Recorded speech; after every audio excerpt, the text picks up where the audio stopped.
Depuis plusieurs nuits, Merlin parle dans son sommeil. À son réveil, il paraît chaque jour plus soucieux. Il confie à Viviane que le roi Arthur vient le visiter dans ses rêves, qu'il lui demande de l'aide et pleure son absence.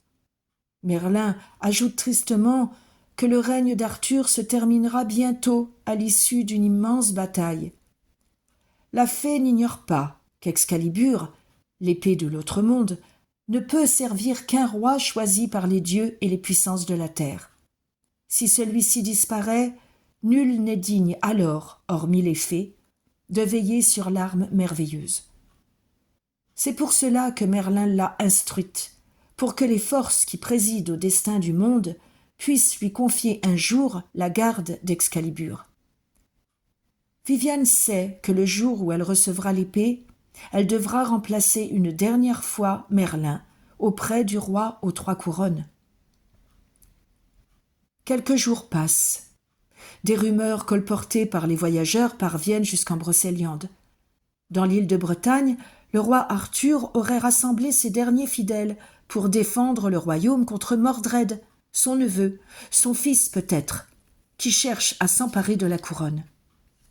Comme Merlin, les astres et les eaux annoncent à Viviane la fin prochaine de la table ronde. Mais heureusement, Lancelot ne sera pas parmi les combattants. Après avoir vaincu Mordred, Arthur, mortellement blessé, attendra le secours des fées, mais il devra d'abord se séparer de sa fidèle épée. L'enchanteur a prédit où rêvait la scène. Le roi, gisant au sol, confie Excalibur à son écuyer, qui, sur ses ordres, doit la jeter dans les eaux. Quelques jours passent encore, puis un matin se lève de tempête et d'orage. Tous les jours, les arbres de Brocéliande plient sous les bourrasques, la grêle blanchit la lande. Même les jardins du palais de cristal subissent la violence des éléments. Peu avant le crépuscule, tout se calme, mais une lueur orange et pourpre a envahi le ciel.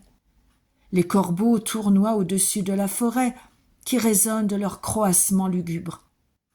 Quand ils se taisent enfin, l'horizon redevient clair. Viviane sort lentement du château et marche jusqu'aux premiers étangs. La lumière reflétée par les eaux flamboie sur la forêt. Sa blancheur aveugle un instant la dame du lac. Sur la rive, Excalibur, fiché dans la roche, luit d'un éclat de sang. La fée se dirige vers l'épée, la saisit et l'élève par 3 fois vers le ciel. Puis, après avoir dénoué sa cape d'hermine, elle y couche le talisman royal qu'elle emporte dans ses bras, comme on berce un enfant qui s'endort. Elle regagne le château à travers la forêt silencieuse et emprunte un dédale d'escalier de marbre blanc enfoncé dans le sol. Une caverne s'entr'ouvre devant elle, qui s'éclaire sur son passage de 1000 lueurs scintillant sur un plafond de cristaux. Au centre s'élève un piédestal de marbre drapé de soie. Elle y dépose Excalibur, la recouvre du voile blanc, puis sort en reculant, sans la quitter des yeux. La caverne se referme derrière Viviane, qui se hâte maintenant dans les escaliers. Elle sait que le temps est compté. Nul ne peut dire d'où est venu l'étalon blanc scellé de cuir pâle qui attend dans la cour. Une selle d'homme, remarque Viviane. Elle n'a que le temps de mettre le pied à l'étrier et le destrier s'élance. Plus rapide que le vent, il survole la Bretagne, emportant la fée vers l'ouest. Sans inquiétude, Viviane a laissé les rênes sur l'encolure de sa monture. Voici enfin la mer et l'horizon immense. Une voile blanche glisse vers la terre. Le cheval s'arrête face à l'embarcation et Viviane, délaissant son coursier, monte à bord. Une dame vêtue de blanc la prend par la main, l'embrasse sans un mot. La fée s'étonne à peine de son visage si jeune que contredisent ses longues tresses d'argent. Elle se perd, fascinée, dans le regard de brume d'Ygraine, la mère du roi Arthur, depuis longtemps disparue. La nef, venue de l'autre monde, trace sa route sous le vent vif, avec les 2 femmes pour unique équipage. Quelques minutes ou quelques heures plus tard, Viviane ne saurait le dire, des îles se dessinent à l'horizon, noires et hérissées. « Avalon, enfin !» murmure Ygraine. « Là, ma fille nous attend. » Le bateau ralentit à peine sa course, se joue des écueils et des courants. Il franchit une étroite passe et accoste. Une jeune femme attend, dont le vent fait voler les longs cheveux noirs et onduler la robe blanche. Saisie, Viviane regarde son ennemie de toujours, Morgane, qu'elle a tellement jalousée. Elle perçoit l'inquiétude d'une sœur pour son frère mourant, sa tendresse et l'apaisement de son âme, longtemps agitée par le chagrin et la colère. Le feu noir qui brûlait en Morgane a disparu. Viviane descend de la nef, ses mains se nouent à celles de la dame d'Avalon. Les 2 fées s'étreignent enfin. La blanche nef fend de nouveau les flots vers l'ouest de l'île de Bretagne. Muettes, les 3 dames guettent la lente descente du soleil. Elles doivent arriver avant que l'astre ne plonge dans l'océan, afin que le souffle de vie du roi ne s'éteigne pas. Des oiseaux bientôt annoncent la terre. Sur un promontoire, elle distingue un cavalier qui se hâte vers la mer. Viviane reconnaît le fidèle écuyer qui, sur l'ordre d'Arthur, a rendu Excalibur aux fées. Déjà, le rivage est là, et elle découvre le roi gisant au pied des ruines d'une sombre chapelle, son cheval de guerre auprès de lui. Le sang souille son armure, son visage renversé à la pâleur de l'ivoire. Le bateau s'immobilise sur le fond sableux, tout près de la plage. Une passerelle de bois, soudain apparue, relie le navire à la terre ferme.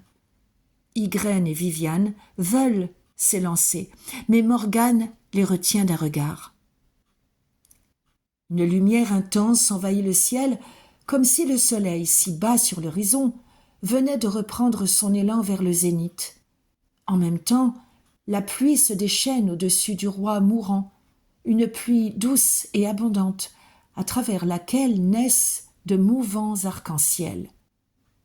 Les oiseaux de mer se rassemblent sur les récifs noirs qui prolongent la terre. Sous l'averse, le roi redresse la tête, puis se relève lentement. L'eau du ciel lave son visage, emporte la boue et le sang de son armure. Arthur est maintenant debout. Sur le promontoire, le cavalier s'est arrêté. Dans la lueur de feu du couchant, le roi s'empare de la bride de son cheval et marche vers la passerelle. Viviane voit son visage si pâle, son pas si douloureux. Elle sent l'émotion et la peur gagner ses compagnes. Personne ne peut aider Arthur, qui doit embarquer seul sur la blanche nef. La pluie cesse enfin, le pas du roi se fait plus assuré, et dans son armure resplendissante, c'est le roi de la table ronde qui monte à bord. Morgane enlace son frère, mais l'effort qu'il a fait et l'émotion qu'il ressent sont si violents qu'il glisse des bras de sa sœur sur le lit dressé au pied du mât. Le bateau vire de lui-même, le vent gonfle la toile, les premières vagues bercent les 4 voyageurs. Sur le rivage, le cavalier voit 3 dames vêtues de blanc se pencher sur son roi. Il pleure silencieusement. Arthur dort, apaisé, veillé par sa mère, sa sœur et l'envoyé de Merlin. Le navire file jusqu'aux écueils qui défendent l'île de Morgane et franchit le passé, et franchit la passe. Des femmes en mante noire attendent le roi près d'une litière brodée de pourpre. Morgane descend du navire avec son frère, prête à veiller sur lui pendant des siècles sans nombre, alors que la blanche nef reprend le large, toujours plus rapide. Les adieux et les promesses que la dame d'Avalon n'a pas eu besoin de prononcer résonnent dans l'esprit de Viviane. La nuit s'étend sur la petite Bretagne lorsque Viviane quitte le navire qui emporte la reine aux tresses d'argent vers son château d'Outre-Monde. Près de sa monture, une jeune femme attend la fée. De grande taille, elle est vêtue d'une courte robe de lin blanc retenue par une double tresse du même tissu. Ses bras sont nus et ses jambes à peine couvertes par les hauts lacets de ses sandales de cuir vert. Elle porte à l'épaule un corps d'ivoire cerclé d'or et un arc de bois vert sombre. Viviane s'incline devant celle qu'elle a reconnue, la déesse qu'elle a si souvent maudite pour l'avoir enfermée en Brocéliande.